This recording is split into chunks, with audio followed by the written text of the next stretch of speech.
అద్భుతమైనటువంటి వాక్యము దేవుడు నాతో మాట్లాడాడు. ప్రియ దేవుడి బిడ్డ, ఏంటి అపవాది ఒక వ్యక్తి మీద వేసే బాణాలన్నిటిలోకి ఓ అద్భుతమైన బాణం ఏం తెలుసా?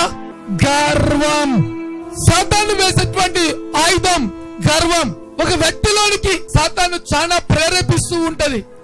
పాపం చేయండి ప్రేరేపిస్తుంటది, సిగరెట్ తాగు అని ప్రేరేపిస్తుంటది, మందు తాగు అని ప్రేరేపిస్తుంటది, సో వ్యభిచరించు అని ప్రేరేపిస్తూ ఉంటది. సో కొన్ని ప్రేరేపిస్తూ ఉంటే ఆ విధంగా చేస్తూ ఉంటాం. ఆ పాపాలన్నీ ఒక రకమైతే సాతాను అనుకుంటది గర్వం. నేను గర్వించి పరలోకము నుంచి తోయబడి ఈ భూలోకంలో పడ్డాను. అయితే నా యొక్క పవర్ ఏం తెలుసా? ఒక వ్యక్తిని సర్వనాశనము చేయాలి అంటే నేను గర్వాన్ని, సాతానుకున్న పేరు ఇంకొక పేరు ఏం పేరు? గర్వం. సాతాన్ సాతాన్ సాతాన్ అంటూ ఉంటాం. దానికి దేవుడు ఇంకొక పేరు పెట్టాడు. నువ్వు గర్వించి పరలోకం నుంచి తోయబడే వ్యక్తివి. ఈ సాతాన్ అనుకుంటది ఇవన్నీ నేను ప్రేరేపిస్తా. ఓకే, నేను వాళ్ళలో జీవిస్తే ఎట్లుంటుందో తెలుసా? వాళ్ళకు జీవితాలని గర్విష్ఠులుగా చేవేస్తా అని సాతాను ఎక్కువగా మన లోపల జీవించడానికి ఆలోచన చేస్తుందండి. సాతాను ఎప్పుడు నీ లోపల జీవిస్తే తెలుసా? నువ్వు గర్వించడం మొదలు పెట్టినప్పుడు ఆటోమేటిక్ గా సాతాను నీలో ఉందని గుర్తు పెట్టుకో ప్రియ దేవుని బిడ్డ. ఈరోజు ప్రభు చెప్పేటువంటి మాట ఏంటి? ఆ సాతాన్ని పారదోలం ఎలా? గర్వం అంటే ఏంటి? గర్వించిన వాళ్ళు ఈ ప్రపంచంలో అతి భయంకరంగా దెబ్బతిన్నారండి. రాజులు పడిపోయారు, యాజకులు పడిపోయారు, ప్రవక్తలు పడిపోయారు. గర్వించినటువంటి ప్రతి వ్యక్తి కూడా కుప్పకూలి పడిపోయారు దేవుని బిడ్డ. అయితే ఈ గర్వము మనలో ఉండకుండా ఉండాలంటే ఏం చేయాలి? గర్వము మనలో ప్రవేశించకుండా ఉండాలంటే ఏం చేయాలి? అసలు గర్వం అంటే ఏంటి? నీ జీవితంలో దేవుడు ఇచ్చేటువంటి ఆశీర్వాదాలన్నీ కూడా నీవి కాకుండా చేసి నిన్ను నాశనము చేసేదే అతి భయంకరమైన గర్వం. నిన్ను ఒక చోట ఉండనీదు, విలువ లేకుండా చేస్తుంది, పేరు లేకుండా చేస్తుంది, పవిత్రత లేకుండా చేస్తుంది. ఒక మాటలో చెప్పాలంటే నిన్ను పడగొడుతుందండి. అతి భయంకరమైన గర్వం. గర్వం అంటే ఏంటి? సామెతలు 21వ అధ్యాయము 4వ వచనాన్ని చదువుకుందాం. అహంకార దృష్టియు. మనం అంటూ ఉంటాం అహంకారము కలిగిన వ్యక్తి అని. ఈ పరిశుద్ధ గ్రంథంలో ప్రతిది కూడా లిఖించబడింది ప్రియ దేవుని బిడ్డ. మనిషి నాశనానికి కారణమేందో లిఖించబడి ఉంది. సో దాని నుంచి విడుదల పొందడం ఎలాగనో రాయబడింది. అందుకే సాతాను చేసేటువంటి బాణం గర్వం. ఆ గర్వము ఒక వ్యక్తిలో ప్రవేశించిన వెంటనే ఆ వ్యక్తి యొక్క జీవితం ఎలా ఉంటదంటే అహంకార దృష్టియు. అహంకార దృష్టియు. ఏ దృష్టి? సాతాను నీలో ప్రవేశించిన వెంటనే నీ తల్లిని చూడాలన్న అహంకార దృష్టితో చూస్తావు, నీ తండ్రిని చూడాలన్న అహంకార దృష్టితో చూస్తావు, వేరే వారిని చూడాలన్న అహంకార దృష్టితో చూస్తావు. వానికి ఉన్న లక్షణం అదే. వాడిని లోపల ప్రవేశించాడనుకో, నువ్వు ఏ కండితో ఏ చూపు చూస్తావంటే అహంకార దృష్టితో. గర్వ హృదయమును. గర్వ హృదయమును. భక్తిహీనుల క్షేమమును. భక్తిహీనుల క్షేమమును. పాపయుక్తములు. పాపయుక్తములు అంటే గర్వం, అహంకార మనసు, అహంకార చూపు.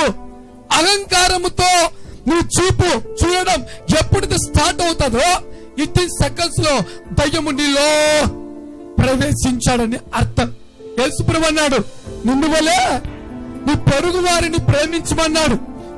కానీ దయ్యం ఏమంటే తెలుసా? ప్రేమను చూపించదు. గర్వించిన వెంటనే అహంకారం నీలో క్రియేట్ అవుతుంది. అహంకారం క్రియేట్ అయిన వెంటనే నీ రూట్ టోటలీగా మార్చబడుతుంది ప్రియ దేవుని బిడ్డ. చూడండి, బైబిల్ గ్రంథంలో రాయబడింది 75వ కీర్తన 4వ వాక్యాన్ని కూడా చదువుకుందాం. అహంకారులై ఉండకూడని. అహంకారులై ఉండకూడని. అహంకారులకు నేను ఆజ్ఞ ఇచ్చుచున్నాను. అహంకారులకు నేను ఆజ్ఞ ఇచ్చుచున్నాను. దేవుడు అంటున్నాడు అహంకారులై ఉండకూడే నేను ఆజ్ఞ ఇచ్చిన. ఏంటి? సాతాను ఒక వ్యక్తిని ప్రేరేపించిన వెంటనే అహంకార దృష్టితో చూచి అహంకార క్రియలు చేయడం మొదలు పెడితే అహంకార జీవితం ద్వారా అతని జీవితము ఈ భూమి మీద సర్వనాశనం అయిపోతుంది. కాబట్టి అహంకారాన్ని దరికి చేర్చనీయకండి, ప్రేమించండి. ఆజ్ఞ ఇచ్చున్నాడు దేవుడు. ఈ అహంకారం ఒక వ్యక్తిలోనికి ప్రవేశిస్తే ఎలా ఉంటది చెప్పమంటారా? చిన్న అనిపించదు, పెద్ద అనిపించదు, అక్క అనిపించదు, తమ్ముడు అనిపించదు, అమ్మ అనిపించదు, నాన్న అనిపించదు, సేవకుడు అనిపించదు, బంధువులు అనిపించదు, ఊరి వాళ్ళు అనిపించదు. ఆ అహంకారము ఏదైనా చేస్తుందండి. ఒక మాట నేను మీతో చెప్పాలని ఆశ కలిగి ఉన్నా. ఫరో హృదయంలో ఫరోలో ఈ యొక్క అహంకారం సాతాను చొరబడినప్పుడు ఈ సాతాను ఏమని తెలుసా? మోషే ఫరో దగ్గరికి వెళ్ళాడు. ఫరో, ఇదిగో దేవుడు సెలవిస్తున్నాడు, ఐగుప్తు నుంచి ఇజ్రాయేలు ప్రజలను వదిలిపెట్టు, మేము కనానీయ దేశంలో మా దేవుని ఆరాధించాలి, మా దేవుని స్తుతించాలి, మా దేవునికి ప్రార్థించాలి. నువ్వు అడ్డపడకంటే ఈ అహంకారం అనే దయ్యం, గర్వం అనే దయ్యం ఆ ఫరోలో ప్రవేశించిన వెంటనే దేవుని కూడా లెక్క చేయడు. ప్రియ దేవుని బిడ్డ, చూద్దామా నిర్గమకాండం 5వ అధ్యాయం 2వ వచనం చదువుకుందాం. ఫరో నేను అతని మాట విని ఇశ్రాయేలీయులను పోనిచ్చుటకు యెహోవా ఎవడు? ఏంటి? ఒక వ్యక్తిలో దయ్యము ప్రవేశిస్తే, ఒక వ్యక్తిలో గర్వము ప్రవేశిస్తే, ఒక వ్యక్తిలో అహంకారము ప్రవేశిస్తే యెహోవా ఎవడు?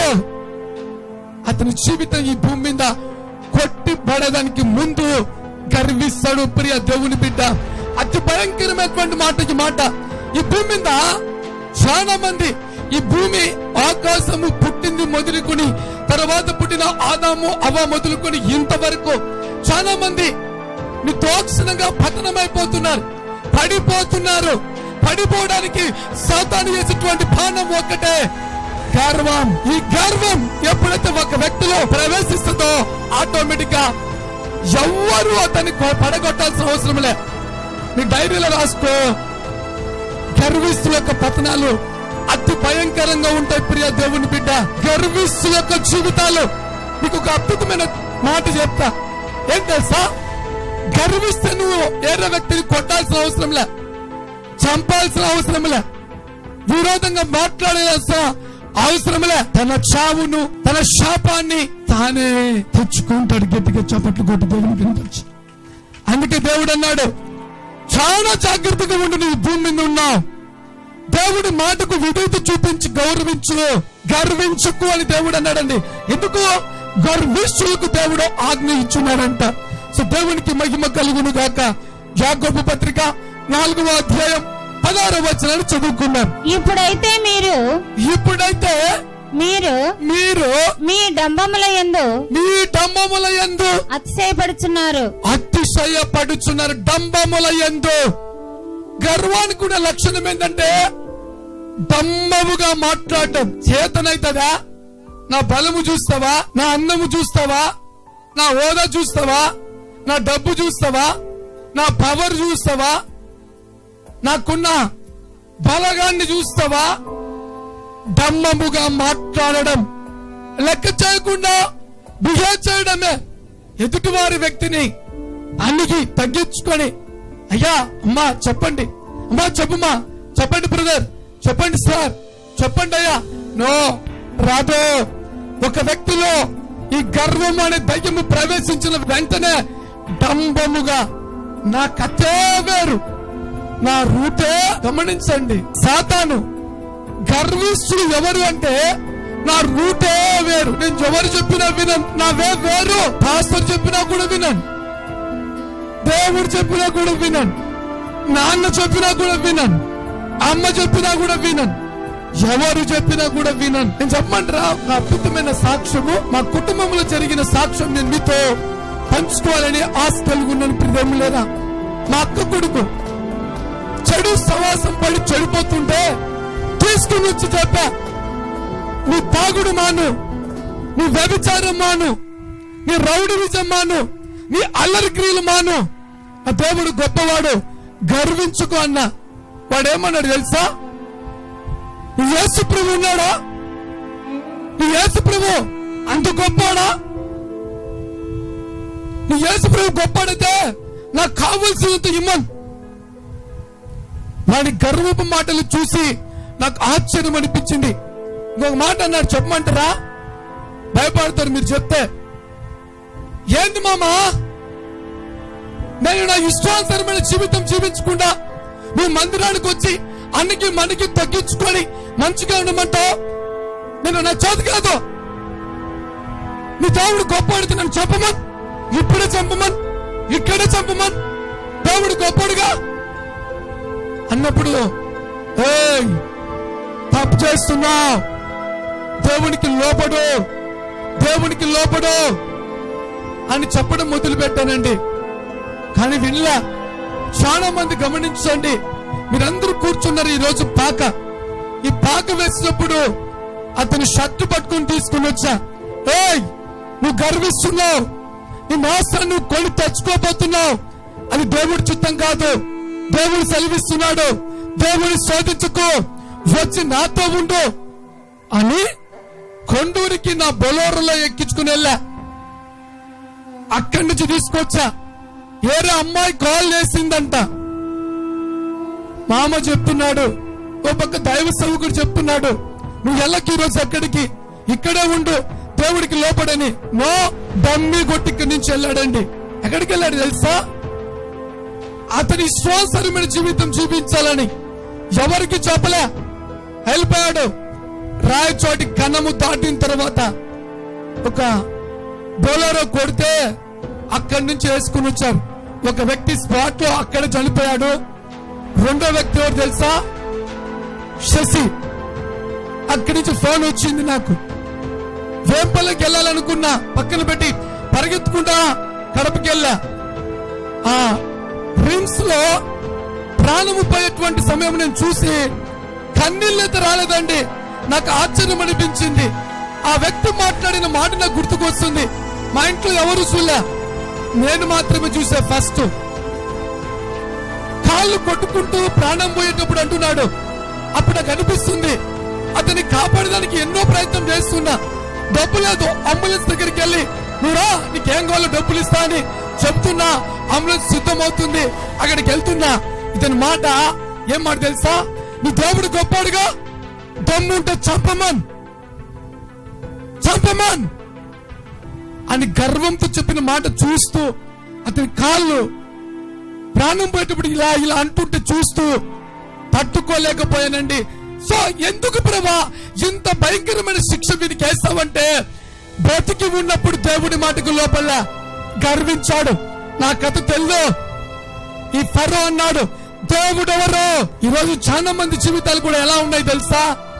గర్వముతో సంఘములో పడిపోతున్నారు, సేవకుడి దగ్గర ఉన్న వాళ్ళు పడిపోతున్నారు, కుటుంబంలో పడిపోతున్నారు, భర్తను విడిచిపెట్టిపోతున్నారు, తల్లిదండ్రులు విడిచిపెట్టిపోతున్నారు.